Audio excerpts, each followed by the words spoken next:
उन्हाळ्याला सुरुवात झाली का आपण थंड पदार्थ खातो।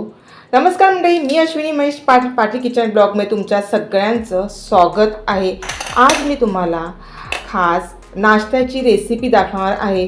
आता शाळेला सुट्टी देखील पडली आहे आणि मुलांना भूक लागते, अशा वेळेस आपण आज थंड पदार्थापासून नाश्ता रेसिपी बघणार आहोत। तर चला आपण आपल्या रेसिपीला सुरुवात करूया। नाश्ता बनवण्यासाठी मी इथे 2 काकड्या घेतल्यात, त्याची सालं काढून घेतलेली आहेत। आता सालं काढल्यानंतर इथे आपण थोडीशी काकडी आहे ती खाऊन बघायची, जर का कडू असेल तर तो भाग जेवढा असेल तेवढा सगळा काढून टाकायचा। ज्यावेळेस आपण काकडीची सालं काढतो आणि वरचा तोंडाचा भाग काढतो, त्याचप्रमाणे पाठचा देखील भाग काढतो, अशा वेळेस तो थोडासा घासून घ्यायचा, म्हणजे कडवटपणा बराचसा निघून जातो। अगदी साध्या आणि सोप्या पद्धतीने ही नाश्ता रेसिपी आहे आणि घरात सगळ्यांना आवडेल अशी आहे आणि अगदी मोजक्या साहित्यामध्ये बनणारी आहे।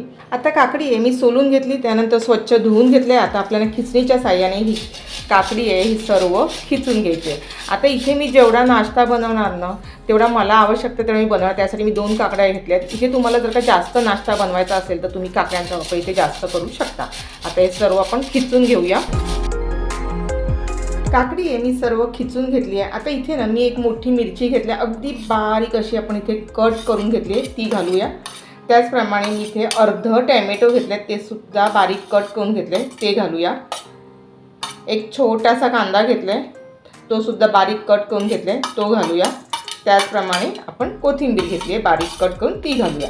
अगदी मोजक्या साहित्यामध्ये आणि घरगुती साहित्यामध्ये इतकी सुंदर अशी रेसिपी बनते। चवीनुसार मीठ घालूया, जिरं घालते, 1 टेबलस्पून तीळ घालते, थोडीशी हळद घालूया, 1 टेबलस्पून घरगुती मसाला घालूया। आता अगदी इथे मी थोडासा ओवा घेतलाय, तो हातावर थोडासा आपण क्रश करून घेऊया आणि तो सर्व घालून घेऊया, जेणेकरून ह्या नाश्त्याला ना खूप सुंदर असा सुवास येतो।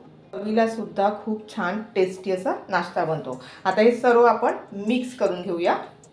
आता इथे जेवढं साहित्य घेतलं आहे मी मला लागेल त्या पद्धतीने थोडं टाकून घेतलं आहे। तुम्हाला जेवढं आता हा नाश्ता बनवायचा आहे त्या पद्धतीने तुम्ही टाकलं तरीसुद्धा चालेल। सर्व मिक्स करून घेतलेलं आहे। आता इथे आपल्याला बेसन घ्यायचं आहे 1 चमचा, आणि आज आपण जो नाश्ता बनवणार ते ज्वारीच्या पिठापासून, त्यासाठी मी इथे 1 वाटी ज्वारीचं पीठ घेतलेलं आहे। सर्व मिक्स करून घ्यायचं आणि जसं लागेल त्या पद्धतीने इथे आपल्याला आता थोडं करून ज्वारीचं पीठ घालून घ्यायचं आहे।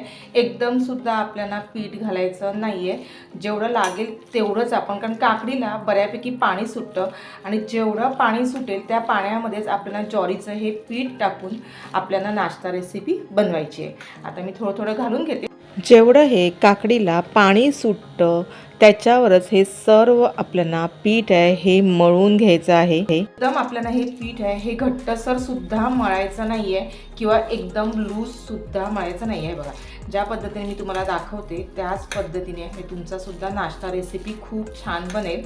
आणि थोडं हाताने व्यवस्थित असं मिक्स करून घ्यायचं आहे, जेणेकरून जेवढे आपण जे साहित्य घातले ते व्यवस्थित ज्वारीच्या पिठाला व्यवस्थित लागलं जातं।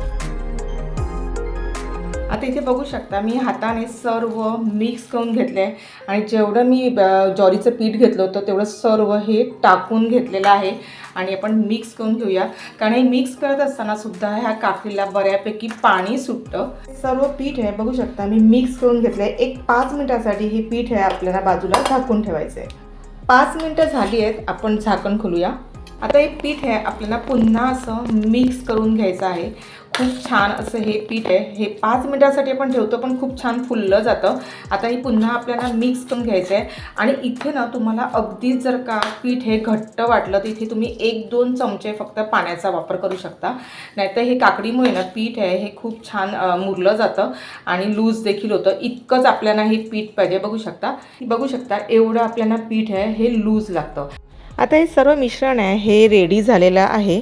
इथे मी एक पॅन घेतलेला आहे, तुम्ही इथे लोखंडी तवा किंवा कुठलाही जो तवा असेल तुमच्या घरामध्ये उपलब्ध तो घेतला तरी सुद्धा चालेल। तवा मी गरम करून घेतलाय, थोडंसं तेल लावून घेते। आता आपण जे पीठ रेडी केले ते आपण हाताने असं व्यवस्थित थापून घ्यायचं आहे। आणि इथे ना थापताना एक सर्वात महत्त्वाची टीप आहे की आपण थोडंसं हाताला पाणी घ्यायचं आणि अशा पद्धतीने थापून घ्यायचं आहे। आज मी नाश्त्यासाठी ना काय बनवते तुम्ही समजून गेले असेल तर मी ज्वारीच्या पिठापासून त्याचप्रमाणे काकडीपासून आज आपण थालीपीठ बनवतोय। त्यात थोडंसं असं जसं साईज पाहिजे तुम्हाला, लहान मोठं, त्या पद्धतीने तुम्ही ते थापून घेऊ शकता. तर इथे ना आपण थालीपीठ आहे हे थापून घेतले आहे. आपल्याला मंद आचेवर 3 ते 4 मिनिटांसाठी हे व्यवस्थित शिजवून द्यायचं आहे. 3 ते 4 मिनिटांचं आपण ते झाकण ठेवून बघूया. आता इथे ना तुम्ही बघू शकता कॉर्नरने असं थोडासा कलर चेंज झाला, तिथपर्यंत व्यवस्थित भाजून घ्यायचा आणि त्यानंतर थोडंसं असं वरून आपल्याला पुन्हा इथे तेल लावायचं आहे. जास्त नाही लावायचं, अगदी थोडंसं असं लावून घ्यायचं आहे. आता इथे हे थालीपीठ आहे ना हे आपल्याला पलटी करून घ्यायचं आहे. बघू शकता एकदम मस्त असं हे थालीपीठ आहे हे रेडी झालं आहे आणि पलटी देखील खूप छान होते. एक 3-4 मिनिटातच असं हे थालीपीठ आहे मस्त असं रेडी होते आणि लहानापासून मोठ्यापर्यंत आवडेल असं हे खायला रेडी होते. आता पलटी केल्यानंतर इथे आपल्याला पुन्हा एक 2 ते 3 मिनिटं व्यवस्थित शिजवून घ्यायचं आहे. आता हे थालीपीठ आहे 3 ते 4 मिनिटांसाठी हे मी पलटी केल्यानंतर शिजवून घेतलेलं आहे. आता आपण एका प्लेटमध्ये हे काढून घेऊया. इतकं मस्त असं हे थालीपीठ आहे हे रेडी होते. आता आपण दुसरं सुद्धा बनवून घेऊया. आता इथे आपल्याला पुन्हा थोडंसं तेल लावून घ्यायचं आहे. पुन्हा एक छोटासा गोळा घेतला आणि त्यानंतर आपण आता थापून घ्यायचं आहे. थोडासा पुन्हा आपल्याला पाण्याचा हात लावायचा आहे आणि व्यवस्थित थापून घेऊया. बघू शकता आता हे सर्व मी असं थापून घेतलं. थोडं जाडसरच ठेवायचं आहे, एकदम पातळ सुद्धा बनवायचं नाही आहे. त्यानंतर पुन्हा इथे आपल्याला झाकण ठेवायचं आहे आणि 3 ते 4 मिनिटं शिजवून घ्यायचं आहे. झाकण खोलून बघूया. तर पुन्हा आपल्याला थोडंसं वरून तेल लावायचं आहे. थोडंसं खालून असा गोल्डन कलर आल्यानंतरच आपल्याला पलटी करून घ्यायची. आता आपण हे पलटी करून घेऊया. बघू शकता इतकं मस्त असं हे रेडी होते आणि असं गोल्डन कलर होईपर्यंत आपल्याला मस्त असं भाजून घ्यायचं. खूप सुंदर तयार होतं आणि टेस्ट आहे ना एक नंबर अशी लागते. आता बाकीचे सुद्धा आपण थालीपीठ बनवून घेऊया. सर्व थालीपीठ आहे हे मी बनवून घेतले आहेत आणि खूप सुंदर असे झालेले आहेत. ज्या पद्धतीने मी तुम्हाला व्हिडिओमध्ये दाखवले आहे त्याच पद्धतीने तुम्ही अशा पद्धतीने थालीपीठ बनवून बघा. आणि ज्वारीचं पीठ आणि काकडीपासून आज आपण खास नाश्ता रेसिपी दाखवलेली आहे. आता हे थालीपीठ तर रेडी झाले. आता तुम्ही कशासोबत खाऊ शकता, तर टॅमॅटो सॉस दिलेला आहे, टॅमॅटो सॉस सोबत सुद्धा खाऊ शकता किंवा असेच तुम्ही खाल्ले तरी खूप सुंदर असे लागतात. ज्वारीचं पौष्टिक असं पीठ आहे आणि लहानापासून मोठ्यांना शरीरासाठी ज्वारीचं पीठ आहे हे खाल्लेलं अतिउत्तम. आणि खास उन्हाळ्यासाठी मी आज काकडीपासून थालीपीठाची रेसिपी दाखवलेली आहे.